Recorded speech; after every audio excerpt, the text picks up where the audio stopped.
Om Swastiastu, pemirsa Bali TV. Kembali kita berdialog, berbicara dalam masa pandemi COVID ini di Bali Post Talk. Dan apa yang kita angkat kali ini berkaitan dengan nasib pekerja pariwisata, khususnya yang menjadi pramuwisata atau guide. Sudah beberapa bulan, hampir memasuki 8 bulan, pariwisata Bali berada di titik nadir. Saya nggak tahu membahasakan, saya bingung soal membahasakan pariwisata kita. Yang jelas sudah tidak ada tamu lagi, tidak ada wisatawan lagi. Apa yang guide kerjakan di masa-masa seperti ini? Itu tuh harus menjadi perhatian kita bersama. Dan ada dana hibah pariwisata yang totalnya mencapai 1,184 triliun, tapi konon tidak akan sampai menetes ke kawan-kawan di pramuwisatanya. Tapi apakah benar seperti itu? Kita akan langsung wawancara Ketua DPD Himpunan Pramuwisata Indonesia Daerah Bali, Bapak Nyoman Wate. Kita sapa langsung. Om Swastiastu, Pak Man. Om Swastiastu. Kena. Sehat dulu nih. Ya, karena sehat yang terpenting. Ya, benar sehat, Pak. Walaupun di pekerjaan sudah tidak ada kayak betul. Bagaimana kondisi teman-teman guide ini hari ini, sampai hari ini? Kalau kita melihat kondisi hari ini, sejatinya kita melihat sangat bervariasi sekali, Pak. Pada intinya kita ada keprihatinan lah kepada anggota kita yang notabene yang sudah banyak kembali ke kampung halaman, kan itu. Jadi dia sudah mengambil pekerjaan serabutan. Intinya di sana yang menjadikan saya selaku Ketua DPD HPI Bali punya keprihatinan besar bagaimana anggota kita ini kita dorong dia harus berpikir positif aja dulu lah di awal, sabar gitu. Di awal dulu, walaupun dia sudah jenuh sebenarnya untuk menghadapi kehidupan seperti ini. Tapi sudah pasti ya Pak, memang tidak ada pekerjaan yang bisa diambil oleh kawan-kawan karena memang sudah tidak ada tamu sama sekali. Jadi mereka ada yang beralih profesi, ada yang Pak Man sudah melakukan klasterisasi tidak di teman-teman. Berapa jumlahnya? 6.000 ya? 6.230 Pak. Yang itu dia ada yang total mau berhenti itu atau beralih fungsi atau seperti apa ini kondisi? Kalau kita mau klasterisasi, kita mencoba mengklaster menjadi 3 kan. Jadi pramuwisata hari ini. Jadi yang masih middle up-nya itu adalah pramuwisata yang notabene waktu kemarin masih ada sedikit tabungan. Yang middle ini masih yang setengah-setengah lah. Yang ketiga ini yang sebenarnya yang menjadi keprihatinan kita. Karena yang ketiga ini saya kategorikan, satu, dia tidak punya lagi finansial. Yang hanya untuk kebutuhan keluarganya saja sudah menjadi persoalan. Makanya dia lebih baik pulang kampung, apa yang bisa mereka kerjakan untuk keluarga mereka, untuk mencukupi kebutuhan anak untuk sekolah.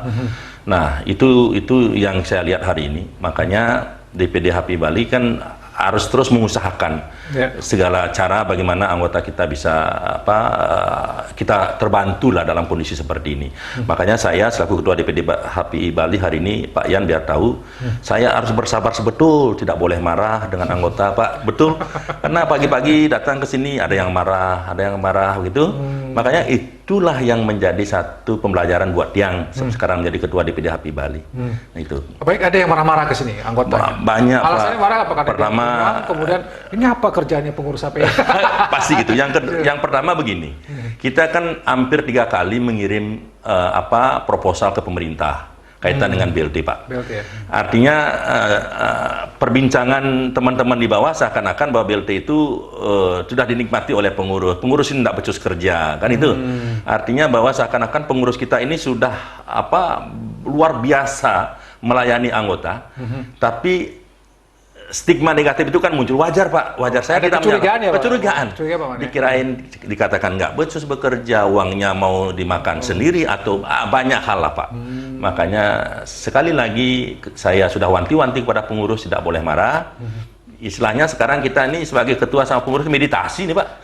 Tidak perlu kita meditasi ke hutan sekarang. Di sinilah tempatnya kita meditasi sekarang, Pak. Tapi artinya Pak Man sebagai ketua DPD kemudian pimpinan lah di pengurus ini sudah sebenarnya melakukan upaya-upaya ya untuk bagaimana misalnya mendapatkan BLT, bantuan, sembako, dan mungkin bisa diceritakan kepada mungkin ada ya pemirsa kita ini juga yang HPI, apa yang sudah Pak Man lakukan untuk kawan-kawan ini. Jadi makasih Pak Yan, mungkin kesempatan ini merupakan tempat saya untuk mengklarifikasi bahwa upaya kita di DPD HPI Bali kurang lebih hampir 3 kali kita mengajukan proposal Kemana saya itu? Ke Kementerian Keuangan, Kementerian Pariwisata, lewat DPP di Jakarta.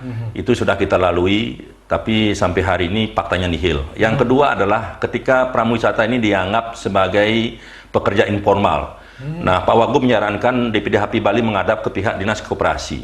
Nah, Dinas Koperasi, ketika saya menghadap ke Dinas Koperasi, faktanya teman-teman yang sudah mendaftar usahanya sampai hari ini yang mendapatkan 1, 2, 3. Jadi ekspektasi anggota yang sudah dari awal di mindsetnya mereka BLT itu, ya. Jadi terutama teman-teman yang pada level ketiga tadi itu sangat membutuhkan sekali nilai uang 600.000 kali 4 itu gitu. Nah, sampai hari ini saya belum bisa merealisasikan. Tetapi dari sisi internalisasi memang kita mencoba, Pak. Kemarin waktu sembako yang diberikan oleh artinya kementerian. Jadi dari kementerian baru sebatas sembako. Itu pun belum mampu memberikan semuanya kepada anggota kami. Hampir baru 60% anggota kami menikmati sembako dari kementerian. 40%-nya DPD HPI Bali mengeluarkan dana hampir 128 juta untuk memberikan sembako kekurangan dari kementerian itu. Kalau tidak lakukan itu, Pak, marah, pasti lagi ribut. Makanya itu. Yang kedua adalah secara internal kita juga memberikan iuran 50%, Pak, kepada anggota. Yang baru-baru ini sekarang yang on proses nih, Pak, kepada anggota, karena dari semenjak pandemi sampai hari ini kurang lebih 15 orang anggota kita meninggal. Walaupun meninggalnya itu bukan karena persoalan pandeminya, tetapi minimal ada satu dampak psikologis sejatinya yang saya tangkap. Makanya saya selaku Ketua DPD HPI Bali memberanikan mengeluarkan dana DPD HPI Bali, menyertakan anggota kita untuk menjadi anggota BPJS Ketenagakerjaan, Pak. Karena kita kan tidak ditanggung nih BPJS Ketenagakerjaan. Makanya saya sangat miris ketika ada anggota kita meninggal, katanya dia uang ngubur saja kurang. Itu yang menjadikan saya menjadi Ketua DPD HPI Bali harus berani mengambil sikap ya untuk memproteksi anggota kita ketika mereka mengalami, memang masalah kematian ada di tangan Tuhan, tetapi minimal ketika terjadi hal seperti itu mereka sudah terproteksi lah, ada bantuan-bantuan dari BPJS Ketenagakerjaan. Itu yang sudah kita lakukan demi minimal ada satu atensi atau perhatian kita kepada anggota, Pak. Baik. Belakangan kita mendengar kabar ada dana hibah yang jumlahnya triliunan untuk Bali. Total nasional 33, sekian triliun, tapi untuk Bali ada 1,184 triliun. Ini HPI nggak pernah dikabarin mau dapat apa enggak? Gimana, atau ada harapan tidak dari HPI sendiri? Kalau harapan saya besar sekali, Pak, karena terus terang saja ketika saya mendengar ada dana talangan, dana hibah, terus saya mondar-mandir diskusi dengan pihak stakeholder, dengan GIPI, kita ngomong dengan pemerintah agar pemerintah juga melihat kita, Pak. Karena ini penting, jangan sampai HPI itu kan hanya distigmakan saja, Pak. Kita dinabobokan dengan frontliner, HPI ini adalah anggota garda terdepan. Padahal dari tahun 69 anggota kita ini menjadi anggota DPD HPI Bali sudah berkontribusi sebenarnya, Pak. Tapi faktanya tidak ada, ada perhatian. Tidak ada perhatian. Alam artian perhatian untuk ibahnya ini mudah-mudahan ke depan diperhatikanlah kami di DPD HPI Bali ini kepada anggota yang berdampak pandemi ini. Karena sudah ada organisasinya, ada DPD-nya, sudah jelas anggotanya siapa, dan dampaknya pasti sangat luar biasa karena sudah tidak tahu apa yang dikerjakan oleh Pramuka Wisata. Betul. Jadi Pak Aman berharap, di DPD HPI berharap adalah dana ya yang yang belum ada sama sekali, harus berjuang. Atau mungkin ada kegiatan-kegiatan lain yang Pak Man upayakan untuk bagaimana, karena kan terlalu lama nih tidak bekerja, nanti lupa bahasanya, ada yang lupa bahasa Jermannya, ada yang lupa bahasa Mandarin, apa yang upaya yang lakukan Pak Man? Bagus sekali Pak Winata, artinya begini, kalau toh nanti pihak pemerintah tidak memberikan BLT karena satu dan lain hal, itu sudah menjadi sistem yang tidak bisa diganggu-gugat lagi, minimal pemerintah juga harus melihat bahwa sumber daya manusia DPD HPI Bali yang 6.000 ini selama 7 bulan dia mandek tidak bekerja, jadi lidahnya dia sudah pada kaku semua.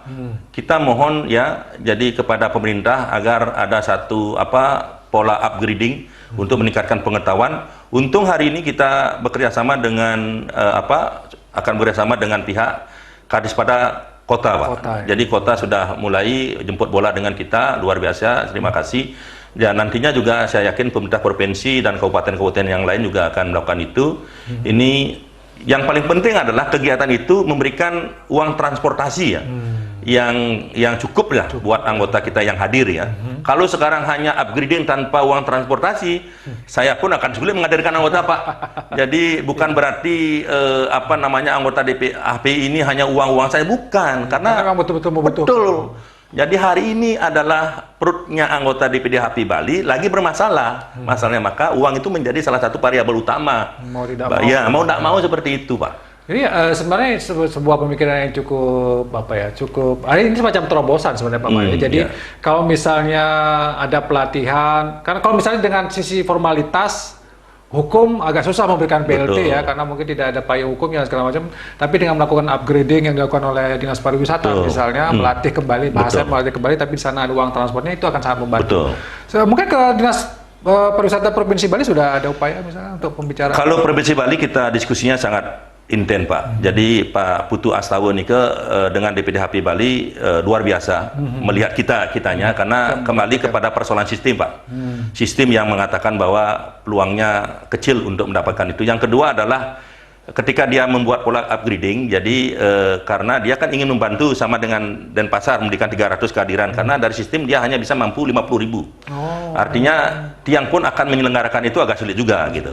Nah, artinya bahwa dari sisi pemerintah itu sebenarnya hari ini dalam pola upgradingnya itu ada keseimbangan antara pengetahuan yang akan mereka dapatkan juga antara finansial juga yang mereka akan dapat. Itu harapan kita, Pak, mau tidak mau hari ini. Kalau normal saya tidak mau minta-minta sama pemerintah karena dari dulu DPD HPI Bali tidak pernah menyusui, Pak. Tidak pernah 0%. Kalau tidak ada pandemi, saya tidak pernah yang namanya merengek-rengek dengan pemerintah, tidak pernah, Pak. Ini adalah organisasi independen yang tidak pernah ada. Tapi karena kita dianggap sebagai berkontribusi dari tahun 69 sampai sekarang, dalam kondisi pandemi seperti ini, mau tidak mau saya harus memperjuangkan anggota, Pak. Betul. Gitu. Betul.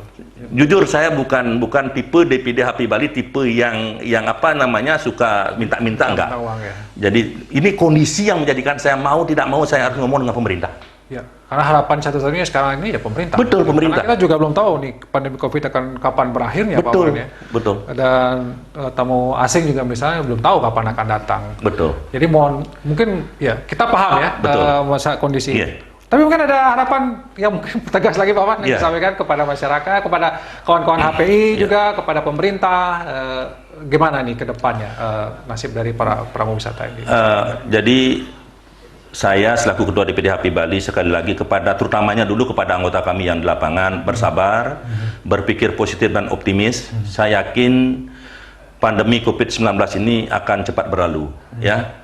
Jadi itu yang menjadi harapan kita secara internal, ya. Jangan bersedih. Jadi kita tetap semangat. Yang kedua kepada pemerintah, tolong lihat DPD HPI Bali ini bahwa lembaga ini adalah lembaga resmi.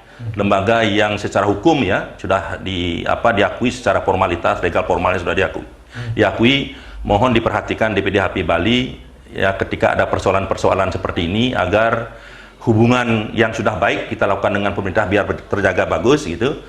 Biar tidak nanti karena ada sistem yang menghalang-halangi kita, akhirnya anggota kita sama sekali tidak ada kontribusi apa-apa kepada anggota kita gitu. Itu harapan kita, Pak. Baik, ada harapan yang paling jelas adalah paling tidak ada dana-dana yang digunakan untuk memberikan BLT karena dibutuhkan sekali ya Pak. Sangat Apalagi yang di luar ini yang tidak bekerja, betul. Mereka tidak punya tabungan lagi. Betul. Kasihan juga karena mereka harus menghidupi keluarga. Mudah-mudahan ini didengar oleh pemerintah. Dana 1,184 triliun mudah-mudahan juga menetes sedikit ke kawan-kawan HPI. Terima kasih Pak Man, mudah-mudahan tetap semangat. Sukses dan Pak. teman-teman pariwisata juga di seluruh Bali tetap semangat. Mudah-mudahan badai ini segera berlalu. Itu saja yang ingin saya sampaikan. Saya tutup Bali Postogi dengan Pramu Santi. Om Santi, Santi, Santi. Terima kasih. Ya,